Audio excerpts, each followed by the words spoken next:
So hello student, welcome back to my YouTube channel. तो आज हम पढ़ने वाले हैं structure organisation in animal tissue. इसका फर्स्ट पार्ट मैंने कर चुकी हूँ, जहाँ पे मैं टिश्यू और उसके टाइप्स, एपिथेलियल टिश्यू और सेल जंक्शन तक मैंने पढ़ा दिया है। सो आज के वीडियो लेक्चर में हम कनेक्टिव टिश्यू और उसके टाइप्स, मस्कुलर टिश्यू और न्यूरल टिश्यू के बारे में पढ़ेंगे। सो हमने लास्ट क्लास में सेल जंक्शन तक कंप्लीट कर लिया था और आज हम कनेक्टिव टिश्यू से स्टार्ट करेंगे। सो वीडियो स्टार्ट करने से पहले अगर आपको ये सेशन अच्छा लगे तो लाइक कर दीजिए और चैनल को सब्सक्राइब कर दीजिए। तो स्टार्ट करते हैं बिना किसी देरी के। अब हम स्टार्ट करेंगे कनेक्टिव टिश्यू।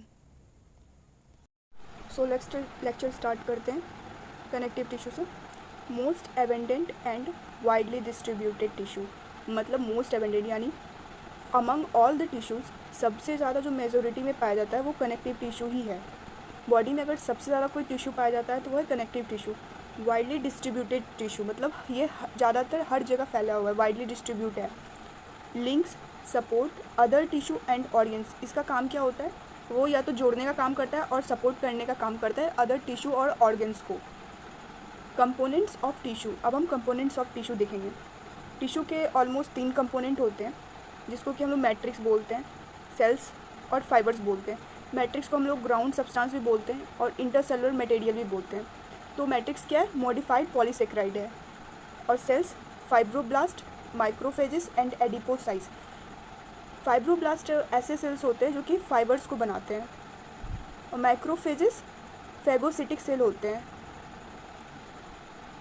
और एडिपोसाइट मतलब फैट स्टोरिंग सेल होते हैं। अब हम फाइबर्स की बात करें। Fibroblast secrete collagen and elastin fibre. Fibres में जो फाइब्रोब्लास्ट सेल्स होते हैं वो क्या करते हैं? कोलेजन और इलास्टिन नाम के फाइबर्स को सिक्रीट करते हैं, जो कि स्ट्रेंथ प्रोवाइड करते हैं और इलास्टिसिटी, फ्लेक्सिबिलिटी प्रोवाइड करते हैं टिश्यू को।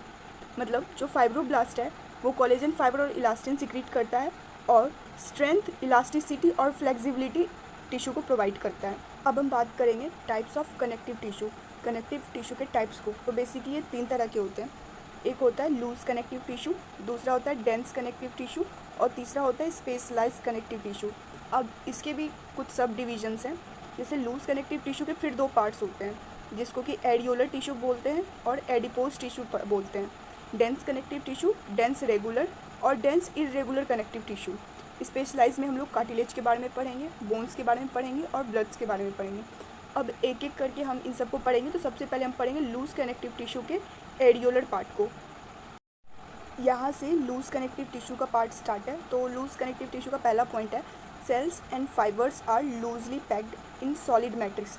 जैसा कि नाम ही उसको डिफाइनाइट कर रहा है कि फिर जो लूज कनेक्टिव टिश्यू होगा उसके जो सेल्स होंगे और फाइबर्स होंगे वो आपस में लूजली पैक्ड होंगे सॉलिड मैट्रिक्स में। अब हम देखेंगे एडियोलर और एडिपोज टिश्यू का। हम एडियोलर और एडिपोज टिश्यू को आपस में डिफ्रेंशिएट करके पढ़ेंगे ताकि ईजिली याद रहे। सबसे पहला एडियोलर टिश्यू में अगर हम मेजर सेल्स की बात करें, मतलब उसके ज़्यादातर सेल्स कैसे हैं, तो यहाँ पे बताया था कि फाइब्रोब्लास्ट, मैक्रोफेजेस और मास सेल होते हैं। फाइब्रोब्लास्ट तो पता है कि फाइबर सिक्रीटिंग सेल होता है, माइक्रोफेजेस फेगोसिटिक सेल होता है, उसी तरह मास सेल भी है। और यहाँ पे एडिपोसाइट जैसा कि बताया था कि ये फैट स्टोरिंग सेल होते हैं, उसको एडिपोसाइट्स कहते हैं। और अगर हम फंक्शन की बात करें तो एडियोलर टिश्यू में serve and support framework epithelium, ये क्या करता है? सपोर्ट प्रोवाइड करता है इपिथेलियम टिश्यू को। और एडिपोज टिश्यू की फंक्शन की बात करें तो ये क्या करता है? स्टोर्ड फैट यानी फैट स्टोरिंग टिश्यू है ये। और अगर लोकेशन देखें तो एडियोलर टिश्यू में स्किन के नीचे, बेनिथ स्किन मतलब स्किन के जस्ट नीचे जो होता है वो एडियोलर टिश्यू होता है, जबकि एडिपोज टिश्यू में मेनली बेनिथ स्किन, ये भी ज़्यादातर स्किन के नीचे ही होता है। अब है excess of nutrition not mean for immediate use are converted to fat and are stored in adipose tissue. इसका मतलब है जो एक्सेस ऑफ न्यूट्रिशन हम लोग इनटेक करते लेते हैं वो क्या होता है? सडनली फैट्स में तो कन्वर्ट हो नहीं सकते, इसलिए वो क्या फैट्स जो होते हैं वो स्टोर हो जाते हैं एडिपोज टिश्यू में। मतलब अगर हम खाना खाते हैं, कोई न्यूट्रिटिव फूड खाते हैं, तो वो इमीडिएटली फैट्स में कन्वर्ट नहीं हो पाता है, इसलिए instead of converting into fat they are stored in adipose tissue, वो एडिपोज टिश्यू में स्टोर हो जाता है। अब हम बात करेंगे डेंस कनेक्टिव टिश्यू के। इससे पहले हमने लूज कनेक्टिव टिश्यू के बारे में बात किया, अब हम डेंस कनेक्टिव टिश्यू के बारे में बात करेंगे, जिसमें fibroblast and fibres are compactly packed in matrix. Dense मतलब डेंस सुन के ही नाम समझ में आता है कि ये कुछ कॉम्पैक्टली पैक्ड होगा, तो वही है कि फाइब्रोब्लास्ट और जो फाइबर है वो कॉम्पैक्टली पैक है मैट्रिक्स में। इसके भी हमने दो पार्ट्स पढ़े थे, एक तो डेंस रेगुलर और डेंस इरेगुलर। अब हम इन दोनों को भी कंपेयर करके पढ़ेंगे ताकि हमें ज़्यादा टाइम तक याद रहे। डेंस रेगुलर की बात करें तो उसका ओरिएंटेशन मतलब वो उसकी बनावट कैसी है, तो ये parallel bundle of collagen fibre, मतलब पैरेलल बंडल से कोलेजन फाइबर का। और अगर डेंस इरेगुलर की बात करें, fibroblast and fibre are oriented differently, मतलब फाइब्रोब्लास्ट और जो फाइबर्स होता है वो दोनों अलग अलग ओरिएंटेशन में उसका बनावट होता है, मतलब ये रेगुलरली होगा और ये इरेगुलर होगा। अब लोकेशन की बात करते हैं, तो लोकेशन में डेंस रेगुलर की बात करें तो इसमें फिर दो है, एक तो टेंडन मतलब होता है attach skeletal muscle to the bone, मतलब स्केलेटल मसल को जो बोन से अटैच करता है उसको टेंडन बोलते हैं। और लिगामेंट का मतलब होता है अटैच बोन टू बोन, मतलब बोन से बोन को अटैच करने वाली को लिगामेंट कहते हैं। और अगर डेंस रेगुलर की बात करें तो ये ज़्यादातर स्किन में पाया जाता है, जिसको कि हम लोग डर्मल भी बोलते हैं। अब हम लोग पढ़ेंगे specialised connective tissue. Specialised connective tissue भी दो तरह के होते हैं, एक तो स्केलेटल कनेक्टिव टिश्यू और fluid connective tissue. Fluid connective tissue में हम लोग ब्लड को पढ़ेंगे और स्पेशलाइज्ड कनेक्टिव टिश्यू में कार्टिलेज और बोन को पढ़ेंगे। अब हम स्टार्ट करेंगे cartilage. Matrix are solid and pliable. इसका जो कार्टिलेज का जो मैट्रिक्स होता है, मतलब इंटरसेलुलर सब्सटेंस या ग्राउंड सब्सटेंस जो होता है वो या तो सॉलिड होता है और पाइलिएबल होता है। पाइलिएबल मतलब लचीला। सेल इन लेकुना कॉन्ड्रोसाइट्स, मतलब जो सेल लेक्यूना के जो सेल्स होते हैं उसको हम लोग कॉन्ड्रोसाइट्स बोलते हैं। ऐसे भी याद कर सकते हैं C4 cartilage and C4 chondrocytes. Location देखें कार्टिलेज की तो टिप ऑफ द नोज़, हमारे जो नोज़ का टिप होता है वो हो गया। Outer ear joint between vertebrate, मतलब आउटर ईयर मतलब जो बाहर का ईयर है उसके जो जॉइंट्स होते हैं वर्टिब्रेट में वो हो गया। Limbs and hand in adult, limbs और हैंड्स जो होता है एडल्ट में उसमें होता है।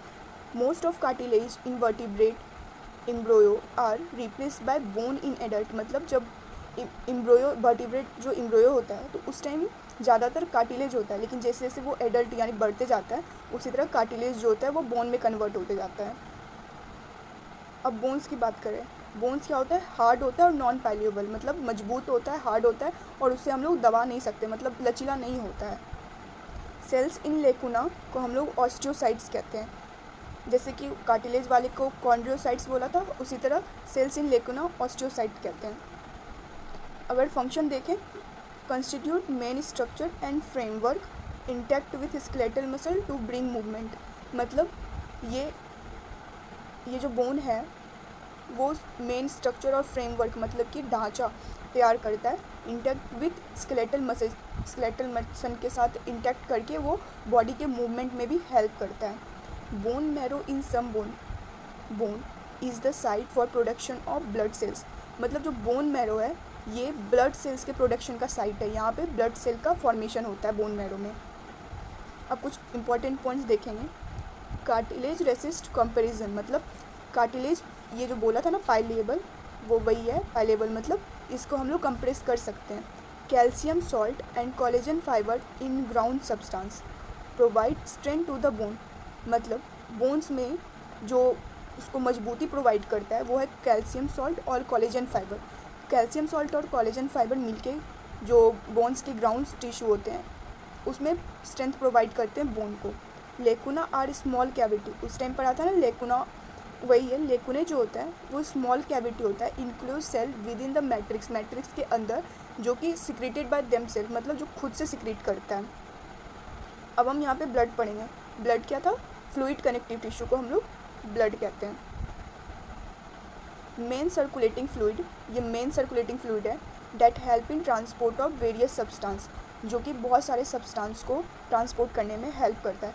Compose of plasma, WBC, RBC and platelets, ये मेनली 4 इसके कंपोनेंट होते हैं, जिसमें है कि WBC, RBC, plasma and platelets.